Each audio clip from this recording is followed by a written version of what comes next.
नमस्कार दोस्तों, 11 सितंबर 2020 के करंट अफेयर्स डिस्कशन में आपका स्वागत है। देखते हैं आज कौन कौन से इंपॉर्टेंट करंट के आर्टिकल्स हैं। आगे बढ़ने से पहले ज़रा मैं इस पेन को एक बार एक्टिवेट कर दूं। हाँ, वही बातें। इस लेक्चर की पीडीएफ के लिए टेलीग्राम ग्रुप ज्वाइन करिए। मुझसे बातचीत करने के लिए इंस्टाग्राम पे भी फॉलो कर सकते हैं। यहाँ पे एक न्यूज़ निकल के आ रही है, official confirms 2 incidents of firing at southern bank of Pangong Tso. देखिए, अभी रिसेंटली 7 सितंबर को एक न्यूज़ निकल के आ रही थी कि गोलियां चली हैं पैंगोंग सो पे। अभी ये निकल के आ रहा है कि गोलियां सिर्फ 7 सितंबर को ही नहीं चली हैं, इससे भी चली थी। लगभग 30 अगस्त को भी गोलियां चली थी। फॉर्चुनेटली ये गोलियां ट्रूप्स ने एक दूसरे की तरफ नहीं चलाई, ये गोलियां हवा में चलाई गई थी। आपको पता है कि 29 अगस्त के दौरान एक एक्टिविटी हुई थी जहां पे इंडियन आर्मी ने पीएलए को प्री एम्प्ट करके काला टॉप की पहाड़ी पे कब्जा कर लिया था और वहां पे जो भी चाइनीज इक्विपमेंट्स लगे थे, जो उन्होंने इंस्टॉल कर रखे थे, जिससे वो इंडियन फोर्सेस की एक्टिविटी को मॉनिटर कर रहे थे, उनको हटा दिया। तो 29 अगस्त के बाद 30 अगस्त से काला टॉप पे इंडियन सोल्जर्स का पहरा हो गया है। ये चीज चाइना को पसंद नहीं आई। अभी इंडिया वाले भी थोड़ा टेंशन में है, क्योंकि काला टॉप की हाइट्स को डोमिनेट करना, चलिए अच्छी बात है, आप डोमिनेट कर रहे हो, बट सर्दियों के समय पे इसको डोमिनेट करना वो अपने आप में एक बहुत बड़ी बात है। ठीक है, 1975 से लेके अब तक गोलियां नहीं चली हैं साउदर्न बैंक ऑफ पैंगोंग सो पे। अब गोलियां चली हैं और 2 बार चली हैं, एक तो 30 अगस्त को, एक 7 सितंबर को। प्रोवोकेटिव एक्टिविटीज ऑब्वियस सी बात है चाइना की तरफ से ही शुरू हुई है, क्योंकि सारा का सारा एग्रेशन चाइना की तरफ से ही हो रहा है। प्रॉब्लम यह है कि कोई भी कॉन्क्रीट सॉल्यूशन निकल नहीं आ रहा है, बातचीत से चीजें सॉल्व नहीं हो रही हैं। चाइना एक ऐसी चीज चाहता है कि हम अपनी जगह से पीछे हट जाएं, और वो होने वाला है नहीं। तो सिचुएशन थोड़ी बिगड़ती से नजर आ रही है। अब इस सिचुएशन के बीच में ही एक मीटिंग हुई है फॉरेन मिनिस्टर्स के बीच में। एक तरफ है जयशंकर साहब इंडिया की तरफ से, दूसरी तरफ है वांग ई चाइना की तरफ से।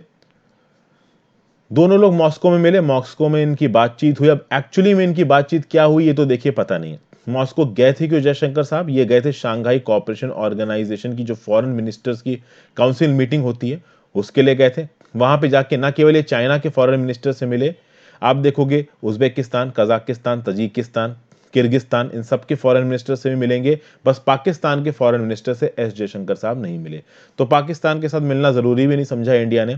ठीक है, कोई औकात वकात तो है नहीं बेकार का, ठीक है ना, लड़ाई करना है। लेकिन यहाँ चाइना के फॉरेन मिनिस्टर्स के साथ एक मीटिंग इंपॉर्टेंट जरूर हुई है। अभी इस मीटिंग के दौरान क्या बात हुई है और कितनी चीजें आगे बढ़ी हैं, इसके बारे में क्लैरिटी है नहीं। जनरल स्टडीज पेपर 3 में ये चीज आपको काम आएगी। आगे चलते हैं। Rafale is a game changer says Rajnath Singh. देखिए, फ्रांस रफाल फाइटर जेट को इंडियन एयरफोर्स में इंक्लूड कर लिया गया है। कुछ दिन पहले भी मैंने आपको बताया था कि इसकी जो फॉर्मल इंडक्शन सेरेमनी है वो सेलिब्रेट होगी। फॉर्मल इंडक्शन सेरेमनी सेलिब्रेट हुई और फ्रांस के डिफेंस मिनिस्टर भी यहाँ पे आ रखे हैं, आप देख सकते हैं फोटो में। यहाँ हमारे डिफेंस मिनिस्टर साहब खड़े हैं, राजनाथ सिंह जी। 5 रफाल को कौन सी स्क्वाड्रन में इंक्लूड किया गया? Number 17 golden arrows squadron. इस स्क्वाड्रन का नाम रखिएगा, वन लाइनर क्वेश्चंस में ये चीज पूरी तरीके से हो सकती है। इस रफाल से पहले कौन से हवाई जहाज थे जिसको इंक्लूड किया गया था? सुकोई 30, जो कि 90s में ही इंडिया में आ गए थे। ओके, तो ये एक इंपॉर्टेंट न्यूज है। फिर यहां पे एक और इंपॉर्टेंट न्यूज निकल के आ रही है, opposition grows in Tripura to large scale Bru refugee enclaves. देखिए, ये जो ब्रू कम्युनिटी के लोग हैं, ये त्रिपुरा में भी रहते हैं, मिजोरम में भी रहते हैं। अभी क्या बोला जा रहा है दोस्तों कि नॉन ब्रू पीपल को जब त्रिपुरा में सेटल करने की बातचीत करी जा रही है, लार्ज स्केल रीसेटलमेंट हो रहा है त्रिपुरा स्टेट में, नॉन ब्रू पीपल जो हैं वो अपोज कर रहे हैं ब्रू सेटलमेंट को त्रिपुरा। ये जो ब्रू कम्युनिटी के लोग हैं दोस्तों, इनको रियांग भी कहा जाता है। देखिए, this people are also known as Reangs. आप देखो, 40,000 ब्रूस रिलीफ कैंप में रह रहे हैं त्रिपुरा में। 1997 में हुआ क्या कि इनके खिलाफ एथनिक वायलेंस हुआ मिजोरम में। मिजोरम से भाग के बहुत सारे लोग त्रिपुरा में आ गए। अब बहुत सारे लोग उसके बाद से वापस मिजोरम भी चले गए हैं। 7,000 रिफ्यूजीज वापस मिजोरम लौट गए हैं, और बहुत सारे रिफ्यूजीज को बोला जा रहा है कि त्रिपुरा में भी सेटल कर दिया जाएगा। इसके लिए सेंट्रल गवर्नमेंट ने भी पैसा दिया है। त्रिपुरा की स्टेट गवर्नमेंट, मिजोरम की स्टेट गवर्नमेंट और ब्री रियांग कमेटी के लोगों ने बैठ के बात की, इनकी तरफ से रिप्रेजेंटेटिव्स में बैठ के बात की, और बीच में सेंट्रल गवर्नमेंट इस बात को कोऑर्डिनेट करवा रही थी। और इसके थ्रू ये भी बोला गया कि सेंट्रल गवर्नमेंट पैसा देगी ताकि कुछ लोगों को त्रिपुरा में करा जा सके सेटल, और कुछ लोगों को मिजोरम में सेटल करा जा सके। अभी देखिए, त्रिपुरा में जब इन ब्रू लोगों को सेटल किया जा रहा है, तो जो नॉन ब्रू लोग हैं त्रिपुरा में, वो इसका अपोजिशन कर रहे हैं। ऑब्वियस सी बात है, अपोजिशन होगा, क्योंकि नॉर्थ ईस्ट में केवल धर्म और कास्ट के बेस पे बात नहीं होती, वहां पे जो उनकी एथनिक कम्युनिटीज हैं उसके बेसिस पे भी बात होगी। अगर आप इंडिया की पॉपुलेशन की बात करो दोस्तों, मेनलैंड इंडिया की, तो वहां पे आपको एथनिसिटी इतनी ज्यादा नहीं मिलेगी। ठीक है, एथनिसिटी हमारी सेम है, लेकिन हम लोग कास्ट के आधार पे बटे हैं, धर्म के आधार पे बटे हैं, ठीक है, सब कास्ट के आधार पे बटे हैं। नॉर्थ ईस्ट में एथनिक आइडेंटिटीज इंपॉर्टेंट हो जाती हैं, एथनिक आइडेंटिटीज के नाम पे प्रॉब्लम्स होती है। जैसे कि आप यहां देखिए, the joint movement committee comprising the Bengali dominate Nagarik Suraksha Mancha and the Tripura Mizo convention set the state governments move to settle 4900 Bru families in Kanchanpur and Pani Sagar divisions of northern Tripura district would have negative social, cultural, political, environmental and ecological impacts। यानी कि अगर आप 49 Bru families को 4900 Bru families को कंचनपुर और पानी सागर सब divisions of north Tripura में सेटल करोगे तो उसके negative social, cultural, political, environmental impact होंगे। ठीक है ना। फिर कमेटी ने यह भी बोला कि कंचनपुर और पानी सागर सब डिवीजन में ज्यादा से ज्यादा अगर ब्रू रिफ्यूजी फैमिलीज आ सकती हैं तो 500 आ सकती हैं, इससे ज्यादा नहीं आ सकती। मतलब वो ब्रू रिफ्यूजी कम्युनिटीज को अपने यहां पे एकोमोडेट करवाना ही नहीं चाहते, और ये एक डिस्टर्बिंग ट्रेंड है। एक जगह जहां पे कुछ लोग रह रहे हैं, वो लोग ये चाह ही नहीं रहे हैं कि किसी दूसरी कम्युनिटी के लोग वहां पे आके रहें।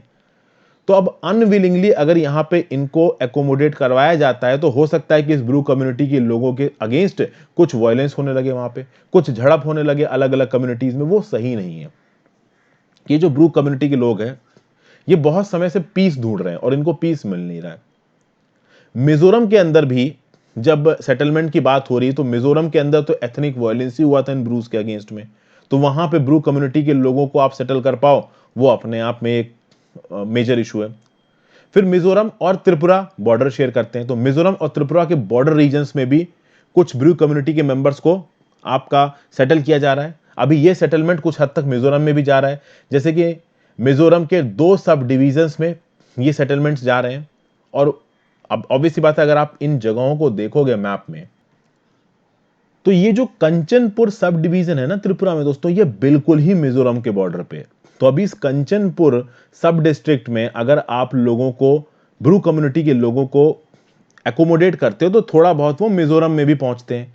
ओके, तो अभी एक फॉर्मूला अपनाया गया है जिसमें बोला गया कि भाई कुछ लोग आपके मिजोरम में चले जाएंगे, ज्यादातर लोग जो हैं ब्रू कम्युनिटी के उनको त्रिपुरा में सेटल किया जा रहा है, त्रिपुरा के अलग अलग इलाकों में सेटल किया जा रहा है, ओवरऑल त्रिपुरा में सेटल किया जा रहा है। तो इस कंचनपुर सब डिवीजन में जो लोग सेटल हो रहे हैं वो कुछ हद तक मिजोरम में भी पहुंच रहे हैं। तो इस चीज को लेके काफी प्रॉब्लम्स हो रही है। ये जो रियांग कम्युनिटी है इसको बहुत ज्यादा मार्जिनलाइज किया जा रहा है, ना इनको मिजोरम में रहने की जगह मिल रही है, ना इनको त्रिपुरा में रहने की जगह मिल रही है। अभी सेंट्रल गवर्नमेंट की तरफ से फाइनेंशियल सपोर्ट आ गया, तो जो त्रिपुरा की सरकार है, जो मिजोरम की सरकार है, वो अपनी तरफ से तो कोशिश कर रही है कि इनको सेटल किया जाए, लेकिन लोग इनकी तरफ वेलकमिंग नहीं है, इनको अपने साथ मेन स्ट्रीम में मिलाना नहीं चाहते।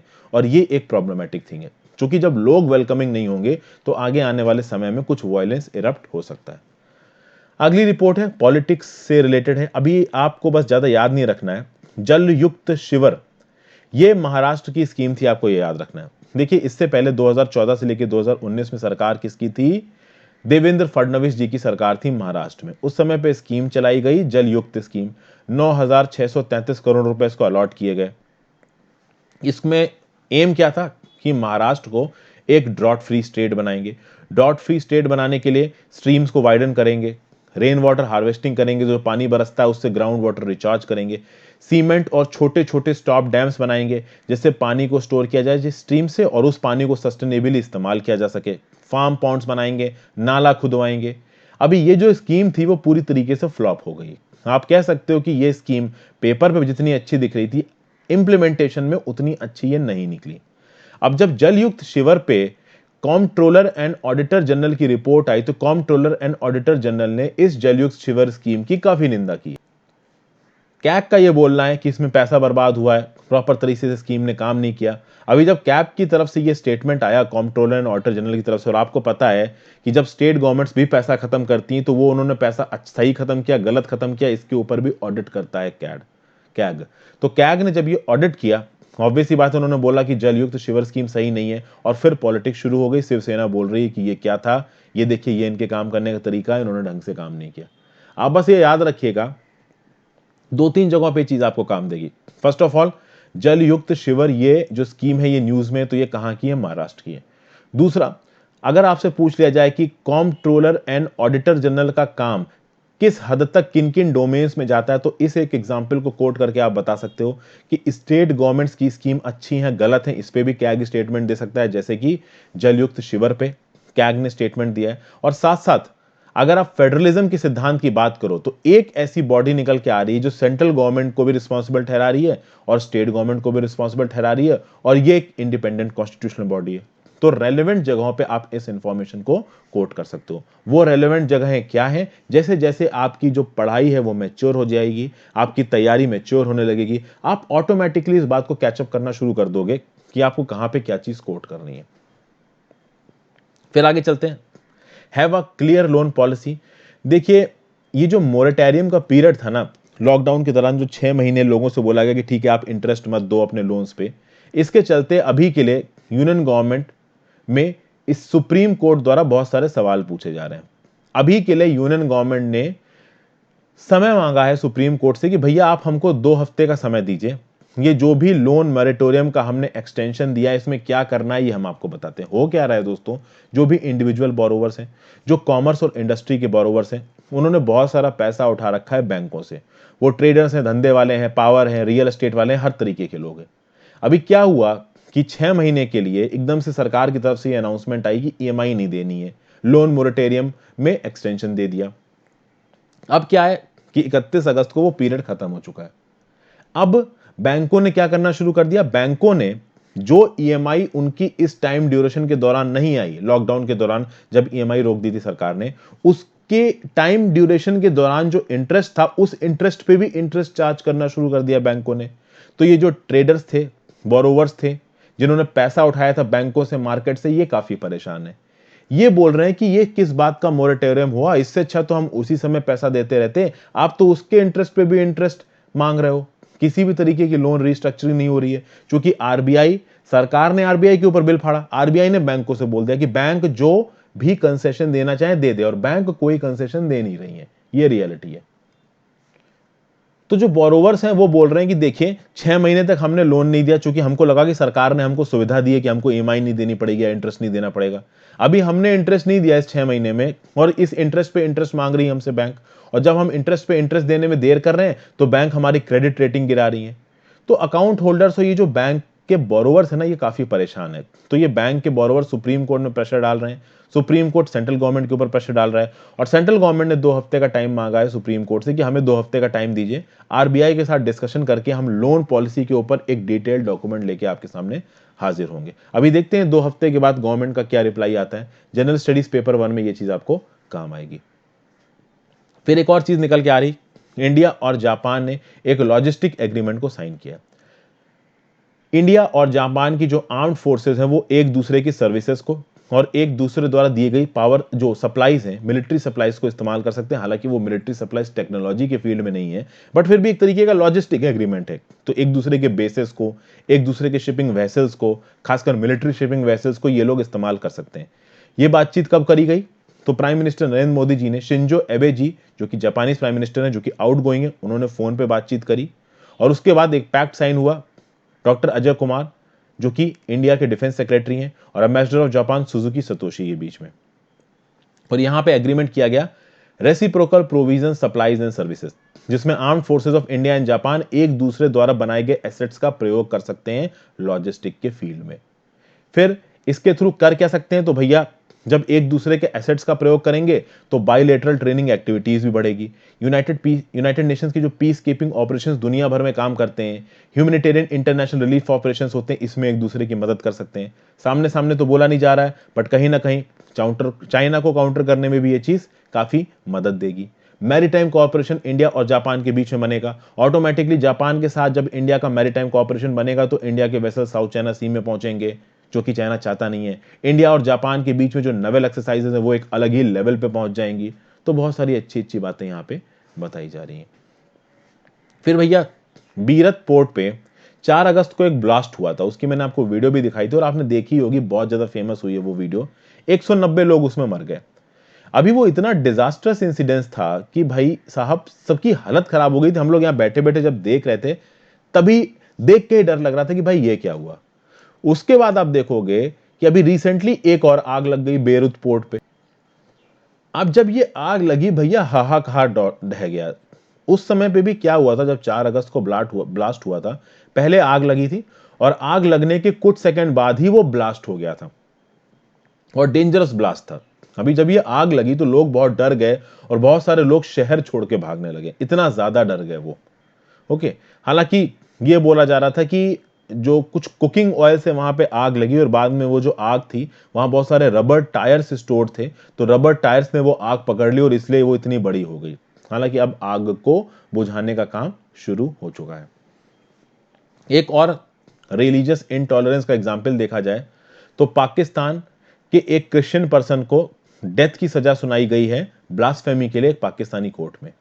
इंडिया में आप किसी भी देवी देवता को कुछ भी सुना लीजिए, कुछ नहीं होता। मतलब नियम कानून में तो ऐसा नहीं लिखा है कि अगर आप देवी देवता को कुछ बोलोगे तो आपको फांसी की सजा सुना देंगे। कितनी पिक्चरों में मजाक उड़ाया जाता है देवी देवताओं का।